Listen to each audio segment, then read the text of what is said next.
Praise the Lord. ஆண்டவர் இரட்சகருமாகிய இயேசு கிறிஸ்துவின் நாமத்தில் உங்களுக்கு என் அன்பின் வாழ்த்துதல்கள்.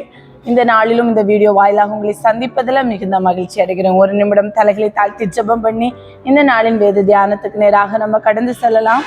அன்புள்ள இயேசப்பா, இந்த நாளில் உடைய பாதத்துல கடந்து வந்து உடைய வேதத்தின் மகத்துவங்களை கற்றுக்கொள்ள என் தேவாதி தேவனே தந்த பெரிதான கிருபைக்காக உமக்கு நன்றி செலுத்துகிறோம். ஆண்டவரே அப்பா, நாங்கள் கற்றுக்கொள்கிற பாடங்கள் எங்களுக்கு பிரயோஜனமா இருக்கட்டும்.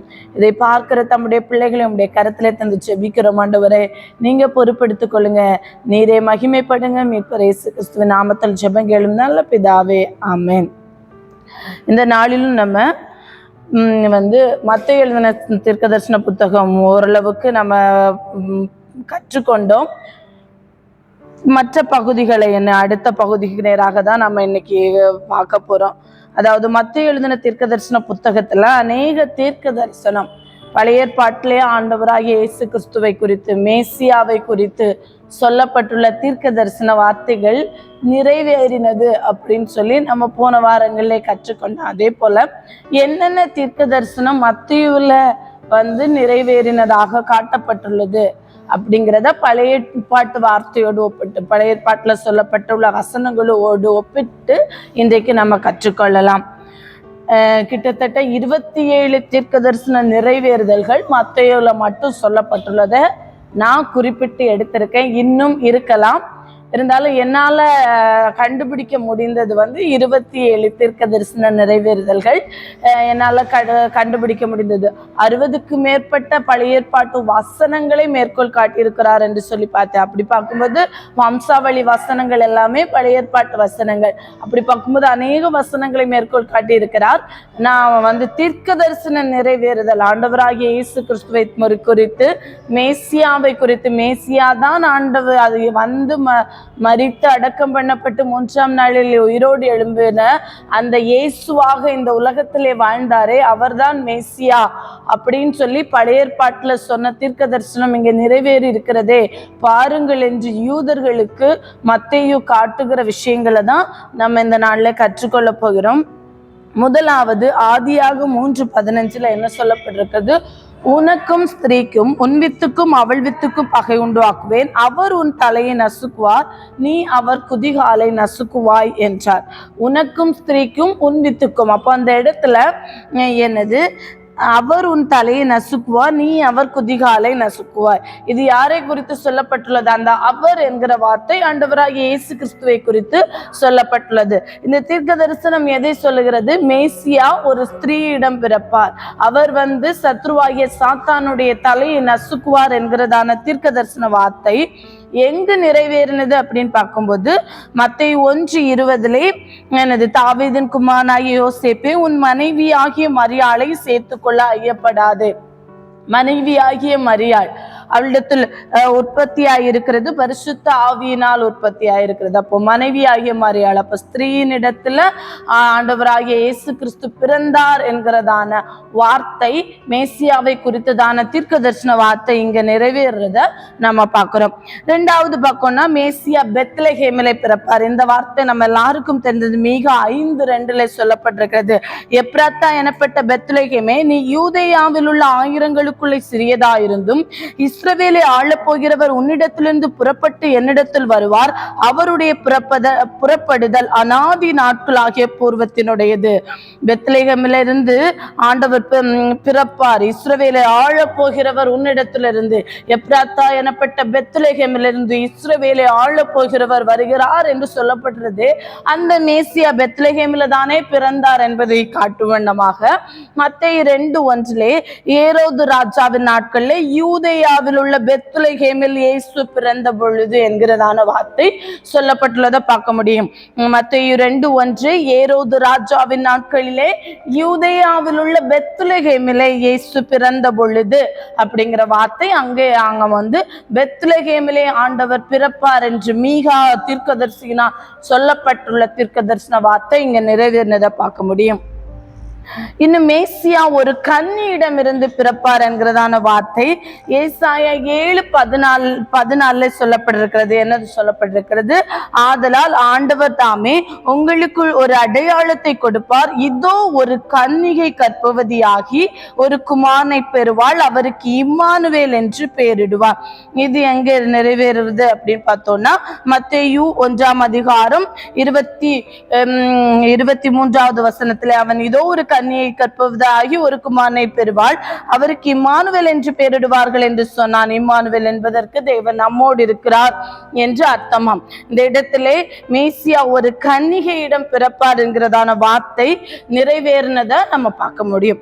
இனி மேசியா ஆபிரகாமின் சன்னதியில் வருவார், ஆபிரகாமின் வம்ச வழியில தான் வருவார் என்கிறதான வார்த்தை எங்க சொல்லப்பட்டிருக்கிறது. ஆபிரகாமுக்கு ஆண்டவர் வாக்குத்தத்தம் கொடுக்கும் போது ஆதியாகமம் 12:3 வசனத்திலே உன்னை ஆசீர்வதிக்கிறவர்களை ஆசீர்வதிப்பேன், உன்னை சபிக்கிறவனை சபிப்பேன், பூமியில் உள்ள வம்சங்கள் எல்லாம் உனக்குள் ஆசீர்வதிக்கப்படும். அப்போ ஆசீர்வதிக்கப்பட்ட மேசியா ஆபிரகாமின் வம்சாவளியிலே வருவார். இன்னும் ஆதியாகமம் 22:18 நீங்க என் சொல்லுக்கு கீழ்ப்படிந்தபடியால் உன் சந்ததிக்குள் பூமியில் உள்ள சகல ஜாதிகளும் ஆசீர்வதிக்கப்படும்.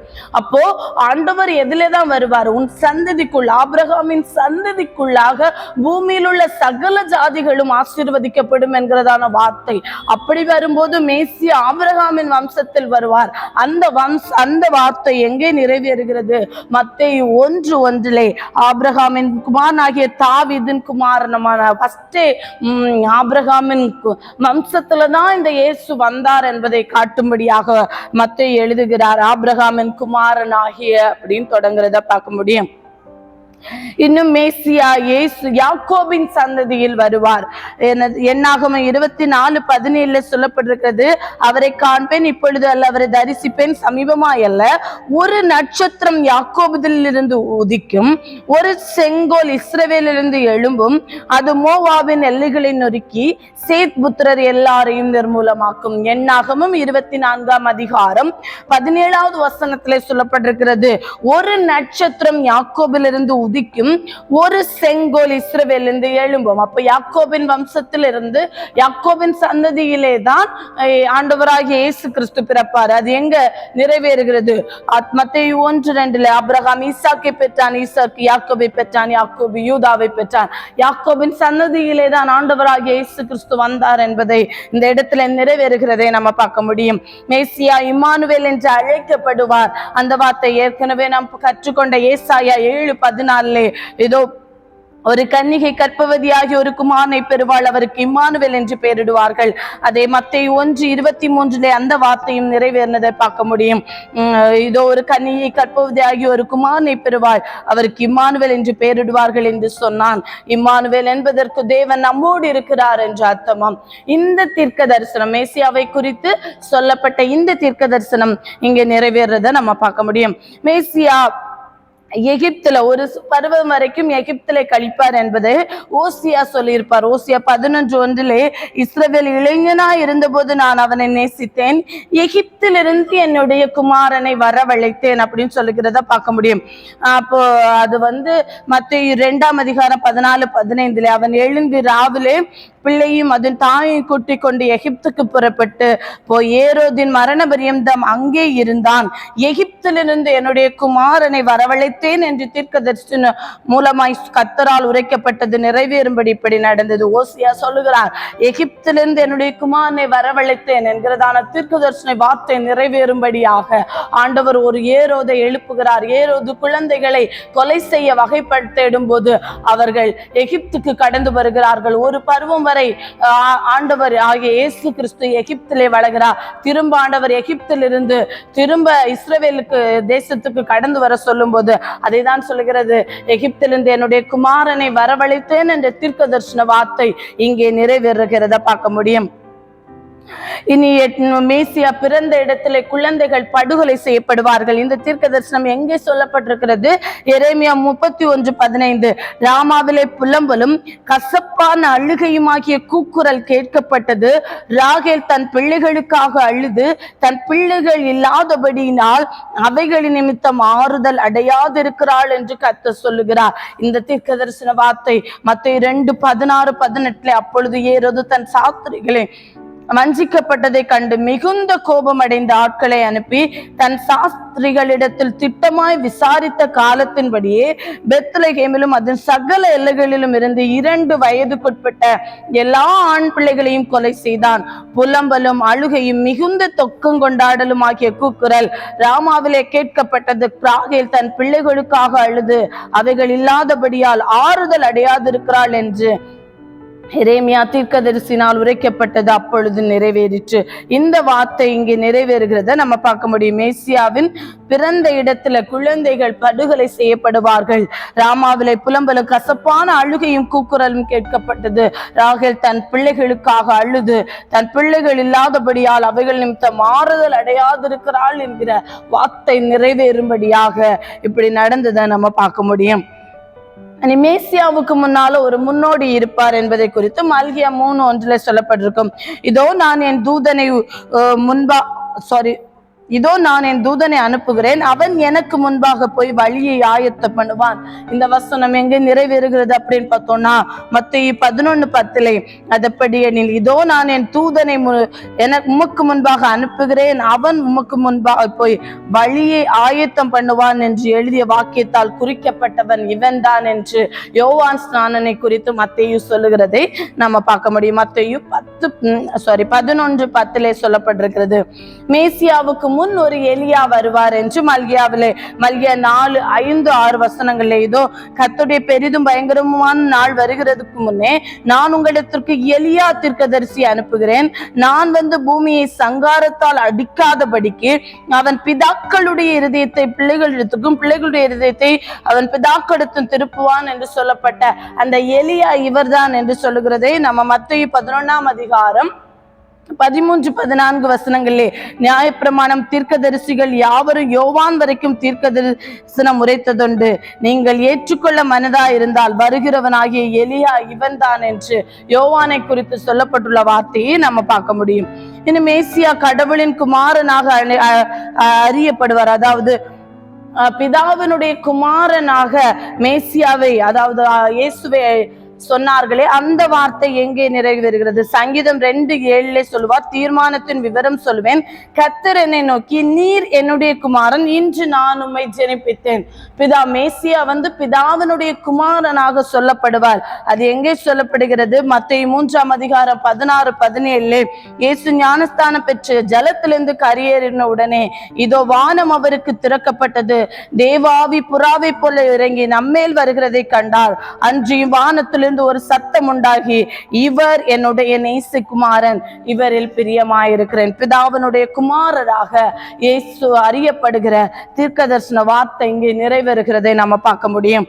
மேசியா கலிலேயாவுக்கு வெளிச்சத்தை கொண்டு வருவார் என்கிறதான தீர்க்கதரிசன வார்த்தை ஏசாயா 9:1-2 ஆகிலும் அவர் செபுலோன் நாட்டையும் நப்தலி நாட்டையும் இடுக்கமாய் ஈனப்படுத்தின முந்தின காலத்தில் இருந்தது போல அது இருண்டிருப்பதில்லை. ஏனென்றால் அவர் கடற்கரை அருகிலும் யோதா நதியோரத்திலும் உள்ள புறஜாதியருடைய கலிலேயவாகிய தேசத்தை பிற்காலத்திலே மகிமைப்படுத்துவார். இருளில் நடக்கிற ஜனங்கள் பெரிய வெளிச்சத்தை கண்டார்கள். மரண இருளின் தேசத்திலே குடியிருக்கிறவர்கள் மேல் வெளிச்சம் பிரகாசித்தது என்கிறதான தீர்க்க தரிசன வார்த்தை மத்தேயு 4:13-16 வரை வாசித்து பார்க்கும்போது நாம் கண்டுபிடிக்க முடியும். 15வது வசனத்தை மாத்திரம் வாசித்து நான் கடந்து போக விரும்புகிறேன். இருளில் இருக்கும் ஜனங்கள் பெரிய வெளிச்சத்தை கண்டார்கள், மரண இருளின் திசையில் இருக்கிறவர்களுக்கு வெளிச்சம் உதித்தது என்று ஏசாயா தீர்க்கதரிசியின் வலால் சொல்லப்பட்ட வார்த்தை நிறைவேறும்படியாக அவர் அந்த நாடுகளை எல்லாம் கடந்து சென்றார் என்று மத்தேயு இங்கே எழுதி வைத்திருக்கிறதை நாம் பார்க்க முடியும். மேசியா ஓமைகளாலே பேசுவார் என்கிறதான வார்த்தை சங்கீதம் 78:2-4 ஏசாயா 6:9-10 தயவாய் நீங்கள் வீடுகளிலே வாசித்து பாருங்கள். ஏனென்றால் நமக்கு இதையெல்லாம் விளக்கி வாசித்து சொல்லும் போது நேரம் அதிகமாக எடுப்பதனால நான் சொல்றேன். இந்த வாசனை மேசியா ஓமைகளால் பேசுவார் என்கிறது நிறைவேறும்படியாக மத்தேயு 13ஆம் அதிகாரம் 10-15 வரை உள்ள வசனங்களிலே சொல்லப்பட்டிருக்கிறது. வாசனத்தை நம்ம அப்பொழுது சீசர்களில் அவரிடத்தில் வந்து, ஏன் அவர்களோட ஓமைகளாய் பேசுகிறீர் என்று கேட்டார்கள். அவர்களுக்கு அவர் பிரதியுத்தரமாக, பரலோக ராஜ்யத்தின் ரகசியங்களை அறியும்படி உங்களுக்கு அருளப்பட்டிருக்கிறது, அவர்களுக்கு அருளப்படவில்லை.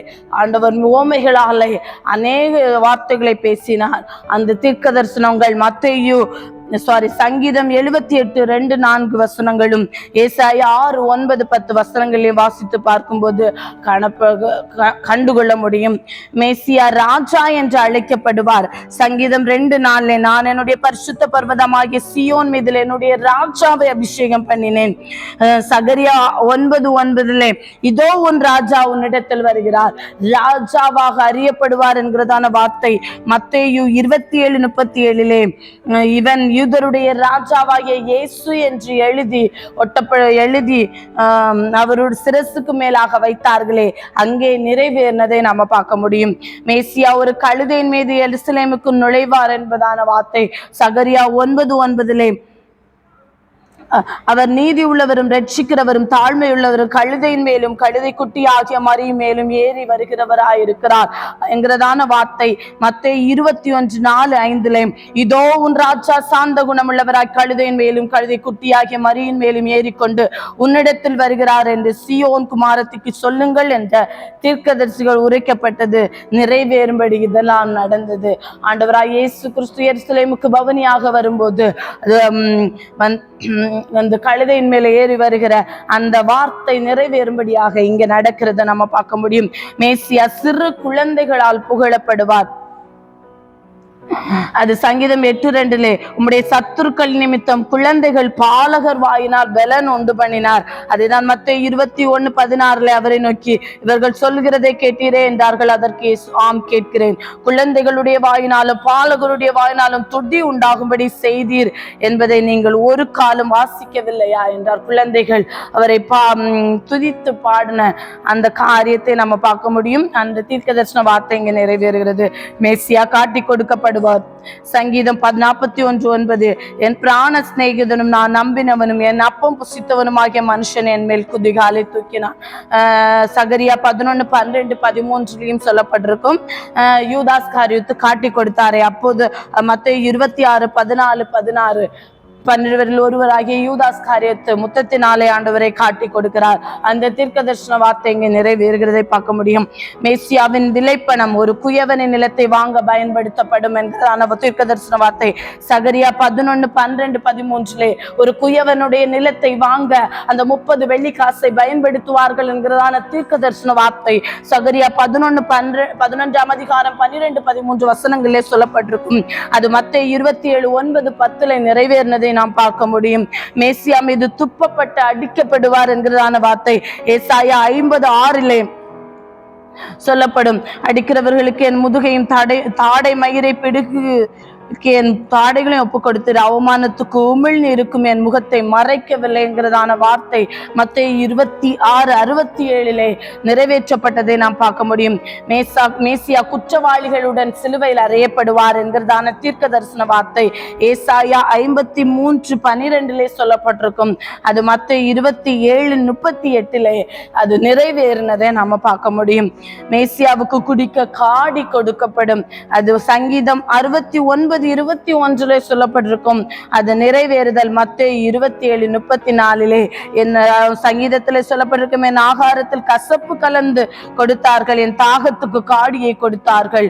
மத்தேயு 27:34 கசப்பு கலந்த காடியை அவருக்கு கொடுத்தார்கள். அவர் அதை ருசி பார்த்து குடிக்க மனதில்லாதிருந்தார்.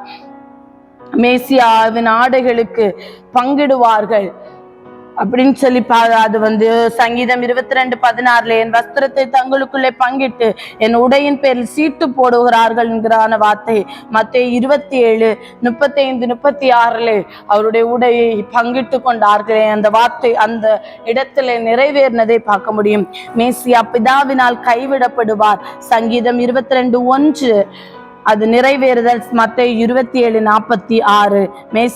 மேசியா ஐஸ்வர்யவானோட அடக்கம் செய்யப்படுவார். ஏசாயா 53:9, மத்தேயு 27:57-60 நிறைவேறுகிறதை பார்க்க முடியும். ஏசாயா 53:9 தீர்க்க தரிசனம் சொல்லப்பட்டிருக்கும். மத்தேயு 27:57-60 அது நிறைவேறுகிறதை பார்க்க முடியும். மேசியா மரித்தோரிலிருந்து உயிர்த்தெழுப்பப்படுவார். சங்கீதம் 16:10 சொல்லப்பட்டிருக்கும். சங்கீதம் 49:15 சொல்லப்பட்டிருக்கும். அதனுடைய நிறைவேறுதல் மத்தேயு 28:2-7 அதிகாரம் 2-7 வரை வாசித்து பார்க்கும்போது நாம் கண்டுகொள்ள முடியும். மேசியா பிதாவின் வலது பக்கத்தில் அமர்ந்திருப்பார். சங்கீதம் 68:18 சங்கீதம் 110:1 இருக்கும். அது மத்தேயு 22:44. நான் உம்முடைய சத்துருக்களை உமக்கு பாதபடியாக்கி போடும் வரைக்கும் நீர் என்னுடைய வலது பார்சத்தில் உட்காரும் என்று கர்த்தர் என் ஆண்டவரோட சொன்னார் என்று சொல்லியிருக்கிறேன். 26 தீர்க்க தரிசன நிறைவேறுதல் மத்தேயுவிலே. இதற்குரிய நோட்ஸ் நான் உங்களுக்கு கொடுத்துறேன். கொஞ்சம் வேகமாக கடந்து போன மாதிரி இருக்கும். இது எல்லா வசனத்தையும் விவரித்து சொன்னால் நமக்கு தெரிந்ததுதான். இந்த வசனங்கள் எல்லாவற்றையும் ஒன்றன் பின் ஒன்றாய் விவரித்து சொன்னால் நமக்கு வீடியோல இருந்தா போயிடும். அதனால நான் ஷார்ட்டா சொல்லி முடிச்சுட்டேன். இந்த ஆதாரம் தவிர ஆண்டவராகிய இயேசுதான் தெய்வம் என்பதற்கு நமக்கு வேறு எந்த ஆதாரமும் இல்லை. பழைய ஏற்பாட்டில் என்றோ எங்கெங்கோ சொல்லப்பட்ட அத்தனை தீர்க்க தரிசனமும் இங்கே மத்தேயு என்கிறது ஒரு சின்ன புத்தகத்திலே நிறைவேறினது காட்டப்பட்டு விட்டால் நமக்கு வேறு என்ன ஆதாரம் வேணும்? 2ஆம் வருகையை குறித்து ஆண்டவராகிய இயேசு கிறிஸ்து 2வது வருவார் என்று வெளிப்படுத்துதலே சொன்ன தீர்க்க தரிசன வார்த்தை எல்லாம் நிறைவேறும் என்பதற்கு இது சான்றாய் அமைகிறது. அதனால இந்த வேதம் பொய்யுரையாத வேதம்.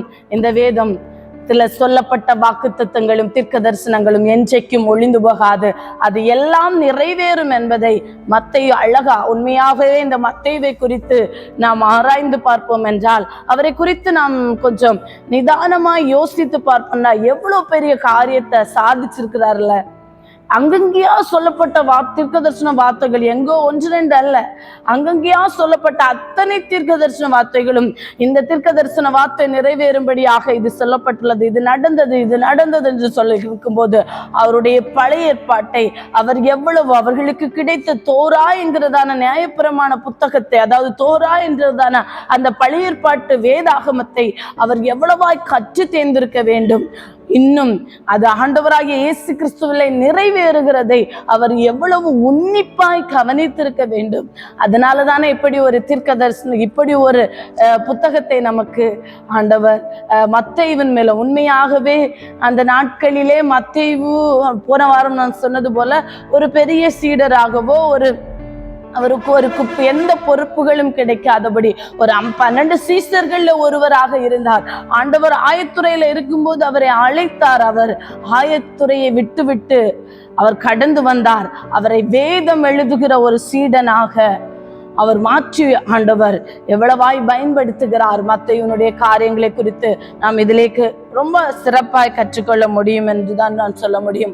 இன்னும் அநேக விசேஷமான காரியங்கள் இந்த மத்தேயுவில் இருக்கு. நம்ம மத்தேயு மட்டும் கற்றுக்கொள்ளணும், டீப்பா கற்றுக்கொள்ளணும்னாலே பல வீடியோஸ் வேணும். அந்த அளவுக்கு மிக அருமையான காரியங்கள் எல்லாம் இந்த மத்தேயுவில் இருக்கிறதை நாம் பார்க்க முடியும். 26 தீர்க்க தரிசன நிறைவேறுதலும் நான் உங்களுக்கு கொஞ்சம்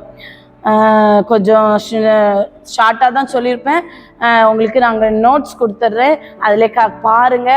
முடிந்த அளவு அதை வேதத்தை புரட்டி, நோட்ஸ் கிடைக்குமே இல்லாதபடிக்கு சொல்லப்பட்ட வார்த்தைகளை புரட்டி கற்றுக்கொள்வது நமக்கு பிரயோஜனமாக இருக்கும் என்று ஆண்டவருக்குள்ளாக விசுவாசிக்கிறேன். இன்னும் நம்ம மத்தேயு எழுதின தீர்க்க தரிசன புத்தகத்திலே 14ஆம் அதிகாரத்திலிருந்து 16 வரை அதிகாரம் வரை நம்ம பார்த்தோம்னா ஆண்டவராகிய இயேசு கிறிஸ்துவனுடைய ஊழியம் தொடர்ச்சியா ஆண்டவர் ஒரு 5 ஊழியங்களை ஒரு இடத்தை விட்டு இன்னொரு இடத்துக்கு போய் ஊழியம் செய்கிறார். ஒரு இடத்தை விட்டு ஒரு இடத்துக்கு போய் தொடர்ச்சியான ஒரு 5 ஊழியங்கள் சொல்லப்பட்டிருக்கிறத பார்க்க முடியும். முதலாவது ஒரு வனாந்தரமான இடத்துக்கு போறார். மத்தேயு 14ஆம் அதிகாரம் 13வது வசனத்துல பார்த்தோம்னா, இயேசு அதை கேட்டு அவ்விடம் விட்டு படவில் ஏறி வனாந்தரமான ஒரு இடத்துக்கு தனியே போறார். வனாந்தரமான இடத்துக்கு போறாரு. அங்க திரளான ஜனங்கள் வராங்க. அங்க அற்புதம் செய்யறாரு. 5000 பேருக்கு உணவளிக்கிறார். அந்த காரியங்கள் 13 21 வரை வாசித்து பார்க்கும்போது அங்கே ஆண்டவர் அற்புதத்தை செய்கிறார். அது முடிந்த உடனே என்ன நடக்கிறது? திரும்ப கடலின் அது சீசர்களை அனுப்பி விடுறாங்க. கடல் கொந்தளிக்குது. கடல் கொந்தளிக்கும் போது ஆண்டவர் கடலின் மேல் நடந்த அந்த அற்புதத்தை செய்கிறார். அதற்கு பின்பு அங்க நிறைய பிணியாளிகளை கொண்டு வராங்க. 35வது வசனத்துல பிணியாளிகளை எல்லாரையுமே அவர் சொஸ்தமாக்குகிறார். சொஸ்தமாக்கி விட்டு இது ஒரு இடத்துல நடக்குது. 13ஆம் அதிகாரத்திலிருந்து 15ஆம் அதிகாரம் 20வது வசனம் வரைக்கும் தொடர்ச்சியா ஒரே காரியம். 5000 பேருக்கு உணவளிக்கிறார். அங்கே உணவளித்து விட்டு சீஷர்களை அனுப்பி விடுகிறார். கடல் கொந்தளிக்கிறது. கடலின் மேல் நடந்து காற்றையும் கடலையும் அதட்டுகிறார். அதற்கு பின்பு அங்கே நம்ம 14ஆம் அதிகாரம் 35 36வது வசனத்தை வாசித்து பார்க்கும்போது, அவ்விடத்து மனுஷர் அவரை இன்னார் என்று அறிந்து சுற்றுப்புறமெங்கும் செய்தி அனுப்பி பிணியாளிகள் எல்லாரையும் அவ்விடத்தில் கொண்டு வந்தாக அவருடைய வஸ்திரத்தின் ஓரத்தியாகிலும் அவர்கள் தொடும்படி உத்தரவாக வேண்டும் என்று அவரை வேண்டிக் கொண்டார்கள். தொட்ட யாவரும் சொஸ்தமாகறாங்க. அவர்களை குணப்படுத்துகிறார். குணப்படுத்தினதுக்கு அப்புறம் இந்த பரிசேரும் சதுசேரும் பரிசேரும் வேத பாரகரும் அவரை விடவில்லை.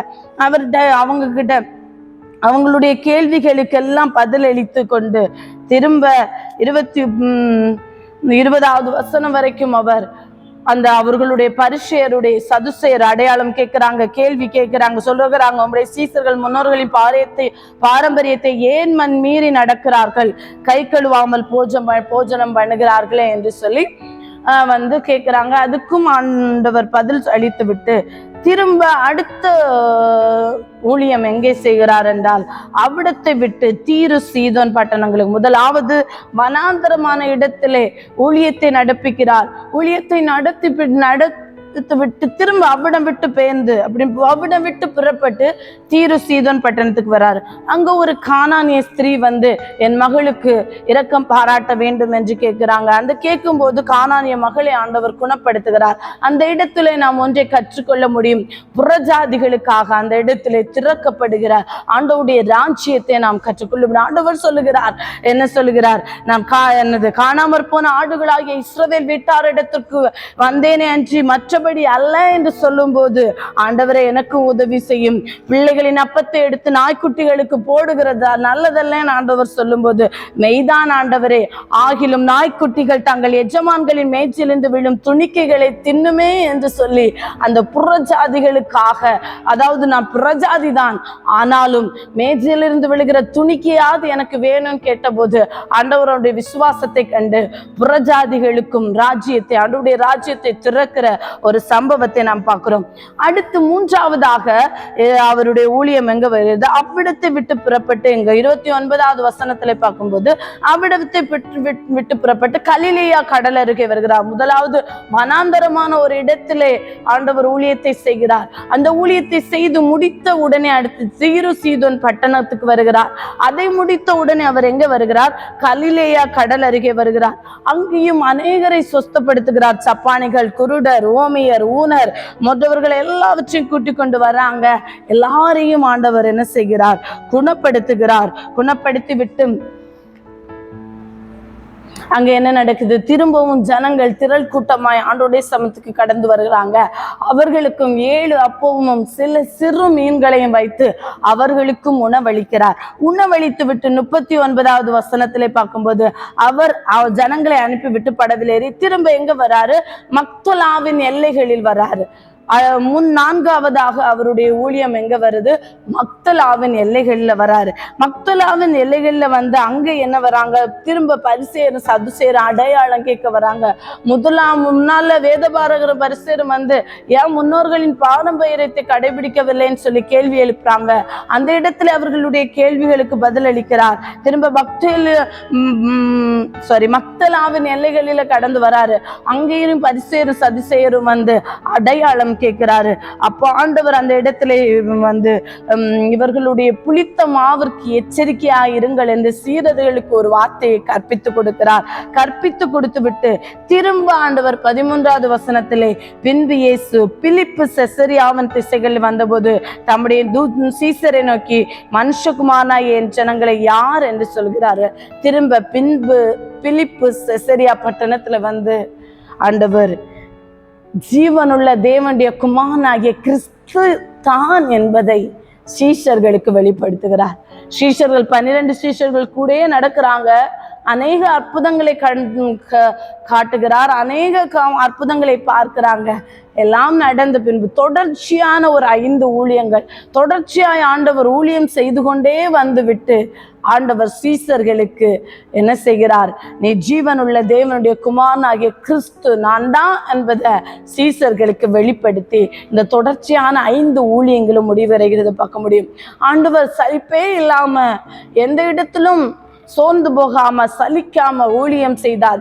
தொடர்ச்சியாக ஊழியம் செய்தார். பிணியாளிகளை சுஸ்தமாக்கினார், குருடர்களை பார்வை கொடுத்தார், முடவர்களை நடக்க வைத்தார். இப்படி ஆண்டவர் தொடர்ச்சியாக ஊழியம் செய்தார்.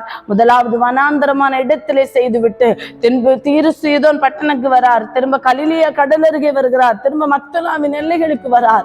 அதற்கு பின்பு பிலிப்பு செசரியா பட்டணத்திலே கடந்து வந்த போது சீஷர்களுக்கு ஜீவனுள்ள தேவனுடைய குமாரனாகிய கிறிஸ்து தான் என்பதை வெளிப்படுத்துகிற அந்த சம்பவத்தோடு இந்த ஊழியம் முடிவடைகிறதை பார்க்க முடியும்.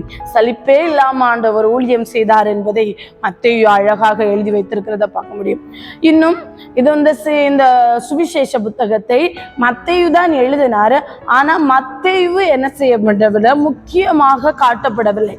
இந்த மத்தேயு எழுதின சுவிசேஷத்துல முக்கியமாக காட்டப்பட்டுள்ள சீடன் யாரு அப்படின்னு பார்த்தோம்னா பேதுரு. பேதுருவை ஒரு முக்கிய சீடனாக மத்தேயு காண்பித்து எழுதியிருக்கிறதை பார்க்க முடியும். 14ஆம் அதிகாரம் 28 - 31 வரை உள்ள வசனங்களை வாசித்து பார்க்கும்போது பேதுரு தண்ணீரின் மேல் நடக்கிறாரே. இந்த சம்பவம் வந்து வேற எந்த சுவிசேஷ புத்தகத்திலும் எழுதப்பட்டிருக்காது. இந்த மத்தேயு எழுதின சுவிசேஷ புத்தகத்துல மட்டும்தான் எழுதப்பட்டிருக்கும். அப்படி மத்தேயுவை ஒரு பெரிய முக்கியமான சீடனாக காண்பித்துல எழுதுறது தானா இருந்தாலும், தானும் ஆண்டவருக்கு கடந்து சென்ற ஒரு சீஷனா இருந்தாலும் தன்னை பெரியவராக இந்த மத்தேயு எந்த இடத்திலையுமே காண்பிக்கவில்லை. அவர் யாரை பெரியவராக? பேதுரு. அவர்தான் வயதில் முதிர்ந்த சீஷன் என்று நாம் பார்க்கிறோம். அந்த சீஷனை வந்து முக்கியத்துவம் வாய்ந்து சொல்லப்பட்டிருக்கிறதை பார்க்க முடியும். இன்னும் 18ஆம் அதிகாரம் 21 - 28 வரை உள்ள வசனங்கள்ல பார்க்கும்போது எத்தனை தரம் மன்னிக்க வேண்டும் என்று பேதுரு கேள்வி எழுப்புகிறாரு. அந்த சம்பவம் இந்த இடத்துல மட்டும்தான் சொல்லப்பட்டிருக்கும், வேற எங்குமே சொல்லப்பட்டிருக்காது. பேதுரு கேள்வி எழுப்புகிறாரு. அந்த சம்பவம் மத்தேயு எழுதின சுவிசேஷத்துல மட்டும்தான் சொல்லப்பட்டிருக்கும், மற்ற சுவிசேஷங்களே சொல்லப்பட்டிருக்காது. அதை பார்க்க முடியும். இன்னும் ஆண்டவர் சொல்லுவாரு, நீ பேதுருவா இருக்கிறாய், இந்த கல்லின் மேல் என் சபையை கட்டுவேன், பாதாளத்தின் வாசல்கள் அதை மேற்கொள்வதில்லை அப்படின்னு சொல்லி பேதுருவுக்கு ஆண்டவர் சொல்லுவாரு, நீ ஜீவனுள்ள தேவனுடைய குமாரனாகிய கிறிஸ்து என்று பேதுரு சொன்ன போது சொல்லுவாரு. 16ஆம் அதிகாரம் 18 - 19 வசனங்களிலே பார்க்கும்போது பேதுருவை குறித்து சொல்லப்படுற அந்த வார்த்தையும் அந்த காரியமும் இந்த மத்தேயு எழுதின சுவிசேஷத்துல மட்டும்தான் சொல்லப்பட்டிருக்கும், மற்ற சுவிசேஷ புத்தகங்களே சொல்லப்பட்டிருக்காது. இப்படி முக்கியமான பேதுருவை குறித்த முக்கிய சம்பவங்களை இந்த மத்தேயு எழுதி இருக்கிறதை நாம பார்க்க முடியும். இன்னும் ஒன்னு எழுதியிருப்பாரு, பரிசேயர்களுக்கு ஐயோ என்று ஆண்டவர் 23ஆம் அதிகாரத்திலே மாய்மாலத்தை குறித்து பரிசேயர்களுக்கும் வேதபாரர்களுக்கும் மாயக்காரர்களுக்கும் ஆண்டவர் ஐயோ என்று சொல்லுகிற ஒரு முக்கியமான ஒரு பிரசங்கத்தை இந்த இடத்தில் இந்த மத்தேயு மாயக்காரராகிய பரிசேயருக்கு சொல்லுகிறதை பார்க்க முடியும். யூதர்களை பொறுத்தவரைங்க வந்து பரிசேயர்கள் வந்து யூதர் மக்களை பொறுத்தவரைங்க பரிசேயர்கள் வந்து நேர்மறையானவர்கள். ஆனா பரிசேயர்களை பொறுத்தவர்கள் அவங்க என்னதுன்னா, நாங்க தான் தேவனுடைய சட்டத்துக்கும் தேவ பிரமாணத்திற்கும் கீழ்ப்படுகிறவங்க, நாங்க தான் நியாய பிரமாணத்தை கை கொள்ளுகிறவங்க என்கிறது அந்த பரிசேயர்களுடைய எண்ணம். ஆனா மற்றவர்களை பொறுத்தவரை எக்ஸாம்பிளுக்கு நம்ம சொன்னோம்னா, ஆதி காலத்தை நான் பார்த்த திருச்சபைகள் பெந்தேகோஸ்தை சபைகள் என்ன இருக்கும், யாருமே பெந்தேகோஸ்தை சபைகளிலே யாரும் ஜுவல்ஸ் போட்டிருக்க மாட்டாங்க. எல்லாவற்றையும் விட்டு உடை நடை எல்லாவற்றிலுமே வந்து சிம்பிளா இருக்கணும், கரெக்டா இருக்கணும் அப்படின்னு சொல்லி போதிக்கப்பட்டு வளர்ந்து வந்தவங்க.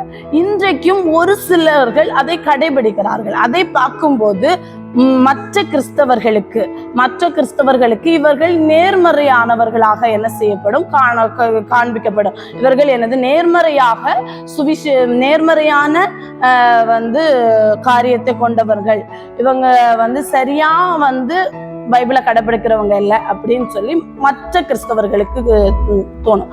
ஆனா அவர்களை பொறுத்தவரைக்கு நாங்கள் தான் சரியாக இருக்கிறோம்னு சொல்லி அதே போலதான் பரிசேயர்களும் இருந்தாங்க.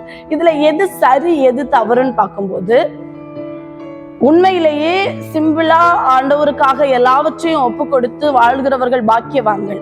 அது எதுனா அது மட்டும் முக்கியத்துவம் படாமல், நான் வெளியில கரெக்டா ஒயிட் அண்ட் ஒயிட் தான் கட்டணும், நான் வந்து ஜுவல்ஸ் போட்டிருக்க கூடாது, இதுல நான் கரெக்டா பெர்ஃபெக்டா இருப்பேன், ஆனா என் உள்ளத்துக்குள்ள அன்பு இருக்காது, சகோதரர்களை சிநேகிக்க மாட்டேன், நான் வாய்க்கு போய் சொல்லுவேன், நான் சரியான காரியங்களை சரியாக இருக்க மாட்டேன், மற்றவர்களை நேசிக்க மாட்டேன், யாருக்கும் உதவ மாட்டேன், இப்படிப்பட்ட எண்ணம் இல்லாம இருதயத்துல சரியாக இல்லாமல் வெளிப்புற தோற்றத்திலே மட்டும் சரியாக கடைபிடிக்கும் போது அங்கே என்ன நடக்குது, தவறு நடக்குது.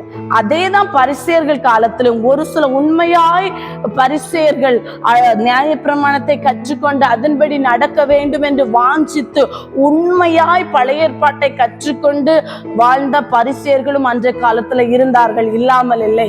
ஆனாலும் ஒரு சில பரிசேயர்கள் என்ன செய்கிறார்கள் என்றால் மாய்மாலத்தை மாத்திரம், வெளிப்புற தோற்றத்திலே மாத்திரம், நான் சீரகத்திலும் வெந்தயத்திலும் கூட தசமமாக கொடுப்பேன், ஆனா என்ன செய்ய மாட்டேன், உள்ளத்துல அன்பு இல்ல, ஒரு பட்சிக்கிற ஓநாயை போல இருப்பேங்கிறவர்களுக்காக எழுதப்பட்ட வார்த்தைகள் தான் இந்த பரிசேயர்கள் இந்த மாயக்காரர்களாக ஆண்டவர் சித்தரித்து இந்த 23ஆம் அதிகாரத்தை எழுதுகிறத நம்ம பார்க்க முடியும். இன்னும் இந்த பரிசேயர்களுக்கு குறித்து மிக முக்கியமாய் சொல்லப்பட்டிருக்கிற 27ஆம் அதிகாரம் 25வது வசனத்திலே அவர்கள் சொல்லுவார்களே, அதற்கு ஜனங்கள் இவனுடைய இரத்தப்பழி எங்கள் மேலும் எங்கள் பிள்ளைகள் மேலும் இருப்பதாக அப்படின்னு அவங்க தங்களுடைய வாழ்க்கையிலே இரத்தப்பழியை சுமந்து கொண்டார்கள் என்பதையும் நாம் இந்த இடத்துல பார்க்க முடியும்.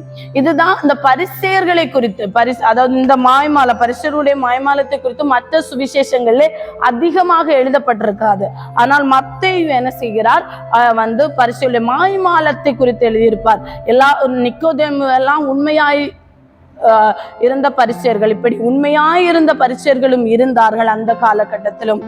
ஆனாலும் மாய்மாலக்காரர்களாகிய பரிசேயர்களை கடிந்து கொண்டு ஆண்டவர் பேசுகிற காரியத்தை மத்தேயு இந்த 23ஆம் அதிகாரத்துல எழுதி வைத்திருக்கிறதை பார்க்க முடியும். இன்னும் நம்ம எல்லாருக்கும் தெரியும், மத்தேயு 5ஆம் அதிகாரத்துல பாக்கியம் அப்படின்னு சொல்லிட்டு பாக்கியவான்கள் அப்படின்னு சொல்லி ஆண்டவர் சொல்லுகிற, ஆவியில் எளிமை உள்ளவர்கள் பாக்கியவான்கள், துயரப்படுகிறவர்கள் பாக்கியவான்கள், சாந்த குணம் உள்ளவர்கள் பாக்கியவான்கள், நீதியின் மேல் பசித்தாகம் உள்ளவர்கள் பாக்கியவான்கள், இரக்கம் உள்ளவர்கள் பாக்கியவான்கள், இருதயத்தில் சுத்தம் உள்ளவர்கள் பாக்கியவான்கள், சமாதானம் பண்ணுகிறவர்கள் பாக்கியவான்கள், நீதி நிமித்தம் துன்பப்படுகிறவர்கள் பாக்கியவான்கள் என்று பாக்கியமான காரியங்கள் ஒரு 8 என்ன சொல்லப்பட்டிருக்கும். அதுக்கு ஆப்போசிட்ஸ் வந்து ஐயோ சாபம் அப்படின்னு சொல்லுகிற வார்த்தையும் இதே மத்தேயு எழுதி இருக்கிறார். அது ஆனால் நம்ம அதிக நேரங்களில் நாம் கற்றுக்கொள்வதில்லை, அதை நம்ம காண்கலாம். இப்போ முதலாவது என்னது, ஆவியில் எளிமை உள்ளவர்கள் பாக்கியவான்கள். 5ஆம் அதிகாரத்துல 3வது வசனம் என்ன சொல்லுகிறது, ஆவியில் எளிமை உள்ளவர்கள் பாக்கியவான்கள் சொல்லுகிறத பார்க்க முடியும். அவர்களுக்கு என்ன பண்ணுகிறது, பரலோக ராஜ்யம் அவர்களுடையது. அப்போ அவர்களுக்காக பரலோக ராஜ்யம் என்ன செய்யப்பட்டிருக்கிறது, திறக்கப்பட்டிருக்கிறது. ஆனால் அதே இது 23ஆம் அதிகாரத்துக்கு நேராய் கடந்து வரும்போது பரலோக ராஜ்யம் பூட்டப்பட்டும் இருக்கிறது. யாருக்குன்னா 13வது வசனம், மாயக்காரராகிய வேதபாரகரே பரிசேயரே உங்களுக்கு ஐதியம், மனுஷர் பிரவேசியாதபடி பரலோக ராஜ்யத்தை பூட்டி போடுகிறார்கள். ஆவியில் எளிமை உள்ளவர்களுக்கு பரலோக ராஜ்யம் திறக்கப்பட்டிருக்கிறது. ஆனால் பரலோக ராஜ்யத்தை பூட்டி போடுகிற ஒரு சம்பவமும் இருக்கிறது. நீங்கள் அதில் பிரவேசிக்கிறதும் இல்லை, பிரவேசிக்க போகிறவர்களை பிரவேசிக்க விடுகிறதும் இல்லை. ஆண்டவர் அழகாக சொல்லுகிறதை பார்க்க முடியும். ஆவியில் எளிமை உள்ளவர்களுக்கு பரலோக ராஜ்யம் திறக்கப்பட்டிருக்கிறது, உண்மைதான். ஆனால் பரலோக ராஜ்யத்தை பூட்டுகிறதும் மனுஷர்கள் செய்கிறார்கள். அவங்க என்ன செய்கிறாங்க? பரலோக ராஜ்யத்தை தாங்க போறதும் இல்ல, போறவங்களை போக விடுறதும் இல்ல. இதுதான் மாய்மாலமான கிறிஸ்தவம். எது வெளிப்பிரகார தோற்றத்தை ரொம்ப முக்கியத்துவப்படுத்துவார்கள், ஆனா உள்ளான காரியங்கள் எதையுமே செய்ய மாட்டோம் என்று சொல்லும் போது அங்கே பரலோக ராஜ்யம் பூட்டப்பட்டிருக்கிறது என்பதுதான் உண்மை. அதை தான் ஆண்டவர் இந்த இடத்துல சொல்லுகிறதை பார்க்க முடியும்.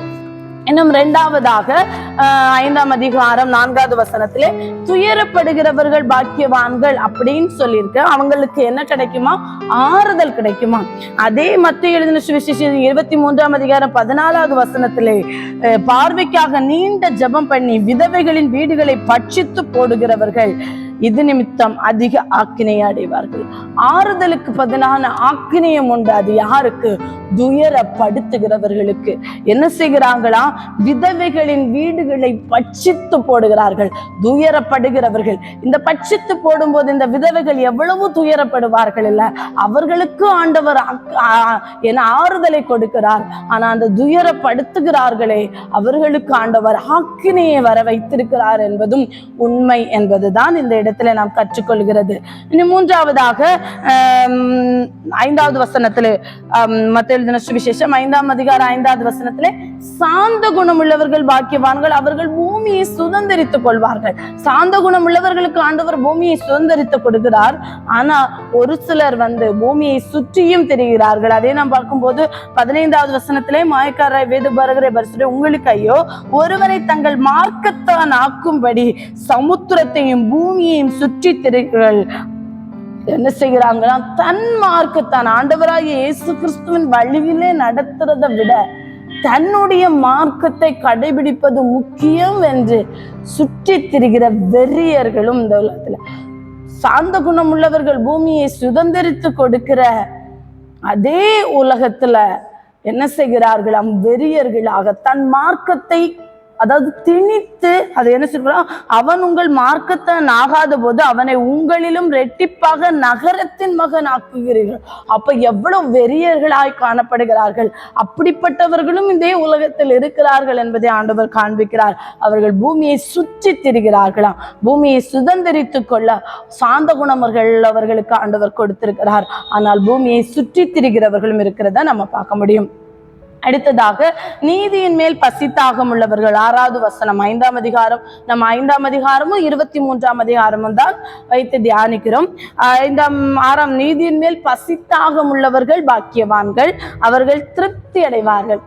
திருப்தியான ஒரு வாழ்க்கை, நீதியை நடப்பித்தா அது ஒரு திருப்தி. உண்மையாகவே போதும் என்கிற மனதுடனே கூடிய தேவ பக்தி மிகுந்த திருப்தி. அது அந்த ஒரு திருப்தியான வாழ்க்கை. நீதி செய்து நியாயம் செய்து ஆண்டவருக்கு பிரியமாக வாழ்ந்து அந்த வாழ்க்கையில் இருக்கிற திருப்தியை நம்ம கண்டுகொண்டோம்னா ஏனோ தானோன்னு வாழ மாட்டோம். ஆனா இங்கே என்ன சொல்லப்பட்டிருக்கு? அதுக்கு ஆப்போசிட்ஸா என்னன்னு சொல்றாங்க? 16லேருந்து 22 வரை உள்ள வசனங்களை வாசித்து பார்க்கும்போது எவனாயிலும் தேவாலயத்தின் பேர் அதாவது திருப்தி இல்லாம அதை செய்யலாமா, இதை செய்யலாமா, அதை பண்ணலாமா, இதை பண்ணலாமா அப்படின்னு அந்த இடத்தை வாசி. எவனாயில் தேவாலயத்தின் பேரில் சத்தியம் பண்ணினா அதனால் ஒன்றுமில்லை என்றும், எவனாயில் தேவாலயத்தின் பொன்னின் பேரில் சத்தியம் பண்ணினால் அவன் கடனாளி என்றும் சொல்லுகிறீர்கள். மதிகேடரே குருடரே, எது முக்கியம்? பொன்னை பரிசுத்தமாக்குகிற தேவாலயமோ? மேலும் எவனாகின பலிபீடத்தின் பேரில் சத்தியம் பண்ணினா அதனால் ஒன்றுமில்லை என்றும், எவனாகிலும் அதன் மேல் இருக்கிற காணிக்கையின் பேரில் சத்தியம் பண்ணினால் அவன் கடனாளி என்றும் சொல்லுகிறீர்கள். மதிகேடரே குருடரே, எது முக்கியம்? காணிக்கையோ? காணிக்கையை பரிசுத்தமாக்குகிற பலிபீடமோ? இந்த இடத்துல உண்மையாகவே திருப்தி இல்லாத ஒரு வாழ்க்கை, அதுல இருக்கிற பொருள் மேல நாட்டம், எல்லாம் உலகத்துல அது கிடைக்குமா, இது கிடைக்குமா, அது நடக்குமா, இது நடக்குமான்னு மாய்மாலக்காரர்கள் திருப்தியே இருக்காது. ஆனா நீதியின் மேல் பசித்தாகம் உள்ளவர்கள் ஒரு திருப்தியான ஒரு வாழ்க்கையை வாழ்வார்கள். அதை தான் இந்த இடத்துல சொல்லி இருக்கிறதை நம்ம பார்க்க முடியும். அதாவது திருப்தி இல்லாமல் தேடப்படுகிற சுய நீதி, தன்னைத்தானே நீதிகரித்து கொண்டு நீதியின் மேல பசி தாக்கணும். உண்மையாய் நீதி செய்யணும், நியாயம் செய்யணும்னு சொல்லுகிறவங்க திருப்தியா வாழ்ந்துறாங்க. தன்னைத்தானே நீதிகரிக்க, சுய நீதிகரிக்கிறதற்காக திருப்தி இல்லாமல் ஓடிக்கொண்டு இருக்கிற ஒரு வாழ்க்கை. அடுத்ததாக 5வது வசனம், 5வதாக இரக்கம் உள்ளவர்கள் பாக்கியவான்கள், அவர்கள் இரக்கம் பெறுவார்கள். இரக்கம் உள்ளவர்களுக்கு இரக்கம் கிடைக்கும்.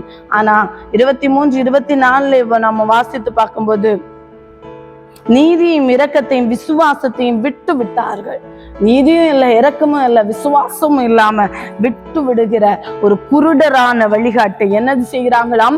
கொசு இல்லாதபடி வடிகட்டி ஒட்டகத்தை விழுங்க பாக்குற ஒரு கூட்டம். கொசு இல்லாம வடிகட்டணும், நான் இப்படிதான் இருப்பேன், எல்லாத்துலயும் கரெக்டா இருக்கணும், நான் இப்படிதான் ட்ரெஸ் பண்ணணும், இப்படிதான் இருக்கணும்னு சொல்லிட்டு கொசு இல்லாம வடிகட்டுவாங்க. ஆனா முழு ஒட்டகத்தையும் உள்ளுக்குள்ளாக விழுங்குகிற, அதாவது இருதயத்திலே ஒரு சுத்தமான வாழ்க்கை இல்லாதது தான் ஆண்டவர் இந்த இடத்துல சொல்லுகிறதை பார்க்க முடியும். இரக்கம் உள்ளவர்கள் பாக்கியவான்கள், இரக்கம் பெறுவார்கள். ஆனால் நீதியும் இரக்கத்தையும் விட்டு விட்டுகிற ஒரு மாய்மால கூட்டத்துக்கு ஐயோ என்கிறதையும் நாம பார்க்க முடியும். அடுத்ததாக இருதயத்தில் சுத்தம் உள்ளவர்கள் தேவனை தரிசிப்பார்கள் சொல்லப்பட்டிருக்கிறதை பார்க்க முடியும். இங்க 25, 26 வசனங்களிலே 23ஆம் அதிகாரத்துல வெளிப்புறத்தை சுத்தமாக்குகிறீர்கள், உட்புறத்திலோ அவைகள் கொள்ளையிலும் அநீதத்தினாலும் நிறைந்திருக்கிறது. வெளிப்புறம் சுத்தமாகும்படி அவைகளில் உட்புறத்தை முதலாவது சுத்தமாகும். போஜன பானபாத்திரங்களின் வெளிப்புறத்தை சுத்தமாகும்படி அவைகளின் உட்புறத்தை முதலாவது சுத்தமாக. வெளிப்புறம் நல்லா இருக்குது, ஆனா உள்ள அழுக்கா இருந்தா நாம என்ன செய்ய மாட்டோம்? எதையுமே சாப்பிட மாட்டோம். அதனால உள்ள மட்டும் சுத்தமா இருந்த போதும் வெளிப்புறம் எப்படி வேணா இருக்குனால இல்லை. ஒரு பாத்திரத்துல இருக்கு, நம்ம தண்ணி குடிக்கணும்னா கூட உள்ள சுத்தமா இருக்கு, வெளியில தானே அழுக்கா இருக்கு, நல்லா இல்லையா, அதனால குடிச்சிருவோமா? குடிக்க மாட்டோம். அதனால வெளிப்புறத்திலும் சுத்தம் அவசியம், ஆனா உட்புறத்தில் சுத்தம் மிக மிக அவசியம். அதைதான் ஆண்டவர் இந்த இடத்துல சொல்கிறார்கள். இருதயத்தில் சுத்தம் உள்ளவர்கள் தேவனை தரிசிப்பாங்க. ஆனா இங்கே ஐயோ யாருக்குன்னா வெளிப்புறத்துல மட்டும் சுத்தம், உட்புறம் சுத்தம் இல்லாத அசுத்தத்தை நிறைந்திருக்கிறவர்களுக்கு ஐயோ என்கிறதை நம்ம பார்க்க முடியும். அடுத்ததாக 7வதாக சமாதானம் பண்ணுகிறவர்கள் தேவனுடைய புத்திரர்களாயிருக்கிறாங்க. அது 27, 28 வசனத்திலே மாய்மாலத்தினாலும் மாயத்தினாலும் அக்கிரமத்தினாலும் வெள்ளையடிக்கப்பட்ட கல்லறைகளா இருக்கிறவர்களுக்கு ஐயோ அப்படின்னு சொல்லி பார்க்க முடியும். அடுத்ததாக துன்பப்படுகிறவர்கள் பாக்கியவான்கள், பரலோக ராஜ்யம் அவர்களுடையது. துன்பப்படுத்துகிறவர்கள் 29வது வசனத்திலே பார்க்கும்போது மாயக்கார வேத பரிசேயரே உங்களுக்கு ஐயோ, நீங்கள் தீர்க்கதரிசிகள் கல்லறைகளை கட்டி நீதிமான்களின் சமாதிகளை சிங்காதித்து எங்கள் பிதாக்களின் நாட்கள் இருந்தோமானால் அவர்களோட நாங்கள் தீர்க்கதரிசிகளின் இரத்தப்பழிக்கு உடன்பட்டிருக்க மாட்டோம் என்கிறீர்கள். ஆகையால் தீர்க்கதரிசிகளை கொலை செய்தவர்களுக்கு புத்திராய் இருக்கிறீர்கள் என்று உங்களை குறித்து நீங்களே சாட்சிகளாய் இருக்கிறீர்கள். எப்படி துன்பப்படுத்தினாங்க, துன்பப்படுகிறவர்கள் பாக்கியவான்கள், பரலோக ராஜ்யமா அப்படி அப்பட்டவர் அவர்களுடையது. துன்பப்படுத்துகிறவர்களுக்கு ஐயோ அப்படின்னு சொல்லி பாக்கியமான காரியங்களை கற்றுக்கொள்கிற நாம் மலை பிரசங்கமாகிய இந்த ஆவியில் எளிமை உள்ளவர்கள் பாக்கியவான்கள், பரலோக ராஜ்யம் அவர்களுடையது. துயரப்படுகிறவர்கள் பாக்கியவான்கள், அவர்கள் ஆறுதல் அடைவார்கள் என்று வரிசையாக நம்ம சிறு வயதிலிருந்தே சண்டே ஸ்கூல் நாட்களிலிருந்தே கற்றிருப்போம். ஆனால் அதற்கு ஆப்போசிட்டா ஐயோ என்கிறதும் இருக்கிறது. அது மாய்மாலமான வாழ்க்கை வாழ்ந்தால் அது ஐயோ ஐயோ. இந்த வசனத்துல 23ஆம் அதிகாரத்திலே மட்டும் என்ன 8 ஐயோக்கள் சொல்லப்பட்டிருக்கிறதை பார்க்க முடியும். 8 பாக்கியம் இருந்தால் 5ஆம் அதிகாரத்திலே பாக்கியமானவைகளாக 8 ஆண்டவர் சொல்லுகிறார். அதே போல 23ஆம் அதிகாரத்திலே 8 ஐயோ என்கிறதான வார்த்தையும் ஆண்டவர் சொல்லி முடிக்கிறதை பார்க்க முடியும். நாம் எப்படி இருக்கிறோம்? நம்மை நாமே நிதானித்துக் கொள்வோம். வெளிப்புறத்திலே சுத்தம், உட்புறத்திலே அசுத்தமா? இல்லை, உட்புறத்திலே சுத்தம், வெளிப்புறத்துல எப்படி வேணாலும் இருக்கலாமா? ரெண்டுமே தவறு. வெளிப்புற சுத்தம் அவசியம், ஆனால் அதை விட மிக மிக அவசியம் உட்புற சுத்தம். கர்த்தர் நம்ம எப்படி பரிசுத்தப்படுத்துவாராக. தொடர்ந்து இன்னும் மத்தேயுவில் நாம் கற்றுக்கொள்ள வேண்டியவைகள் நிறைய இருக்கிறது. அடுத்த வாரத்துல கற்றுக்கொள்ளலாம், ஜெபிக்கலாம். அன்புள்ள இயேசப்பா, இந்த நாளிலும் ஆண்டவரே உம்முடைய வேதத்தின் மகத்துவங்களை, உம்முடைய தீர்க்க தரிசனங்கள் எப்படியெல்லாம் நிறைவேறிச்சு என்பதை மத்தேயுவில் சொல்லப்பட்டுள்ளதை கற்றுக்கொண்டோம் ஆண்டவரே. அது மட்டுமல்ல அப்பா, நாங்கள் மாய்மாலக்காரர்களாக இருந்து மாய்மால வாழ்க்கையாக எங்கள் வாழ்க்கையை முடித்து விடாதபடி பரிசுத்தமாய் எங்களை காத்துக்கொள்ள எங்களை நீங்க சுத்திகரிங்கப்பா. முழுமையாக உம்முடைய கரத்தில் எங்களை தாழ்த்துகிறோம், சமர்ப்பிக்கிறோம். நீரே மகிமைப்படுங்க, நீரே மகிமைப்படுங்க. மீட்பர் இயேசு கிறிஸ்துவின் நாமத்தில் ஜெபம் கேளும் நல்ல பிதாவே, ஆமென்.